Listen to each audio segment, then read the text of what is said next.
पुढची बातमी पाहूया। धुळ्यातून बातमी आहे। धुळे जिल्ह्यातील लळिंग घाटामध्ये भीषण अपघात झाला। अपघातामध्ये 5 जणांचा मृत्यू झालाय, 10 ते 12 जण जखमी झालेत। मुंबई आग्रा महामार्गावरील लळिंग घाटामध्ये पहाटेच्या सुमारास तिहेरी हा अपघात घडलेला आहे। रेतीचा डंपर, ट्रॅव्हल्स आणि ट्रक एकमेकांना धडकलेत आणि या अपघातामध्ये एकूण 5 जणांचा मृत्यू झालाय।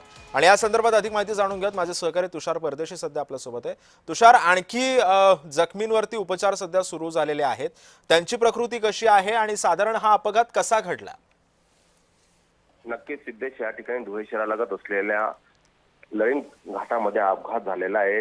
रेतीने भरलेलं डंपर जे विरुद्ध दिशेने महामार्गावरून जात असताना समोरून येणाऱ्या ट्रक आणि डंपर मध्ये पहिला अपघात झाला आणि या अपघातामध्ये ट्रक ड्रायव्हर असेल किंवा आणि डंपर ड्रायव्हर असेल यांचा जागीच मृत्यू झाला। त्यानंतर मागून येणाऱ्या खासगी ट्रॅव्हल्स ही ट्रकवरती आदळली, असा हा तिहेरी अपघात झालेला आहे। आणि या अपघातामध्ये 5 जणांचा दुर्दैवी मृत्यू झालेला आहे। एकंदरीत पाहायला गेलं तर या ठिकाणी देखील 10 ते 12 जण या ठिकाणी जखमी झालेले आहेत। तात्काळ जखमींना जवळ असलेल्या शासकीय हिरे महाविद्यालयात उपचारासाठी दाखल करण्यात आले। मात्र एकंदरीत पाहायला गेलं तर या ठिकाणी मोठ्या प्रमाणात रेतीचे डंपर हे महामार्गावरून जात असतात आणि हे विरुद्ध दिशेने गेल्यामुळे हा अपघात या ठिकाणी झालेला आहे। पोलीस असतील किंवा हायवे ट्रॅफिकवाले पोलीस असतील यांनी देखील या डंपरांचा किंवा यांच्यावरती कडक कारवाई करण्यात यावी। दुर्दैवी एकंदरीत पाहायला गेलं की टोल नाक्यावर देखील एका कर्मचाऱ्याचे या अपघातामध्ये देखील मृत्यू झाल्याची घटना या ठिकाणी घडलेली आहे। नक्कीच, धन्यवाद तुषार, तुम्ही दिलेल्या सविस्तर माहितीबद्दल।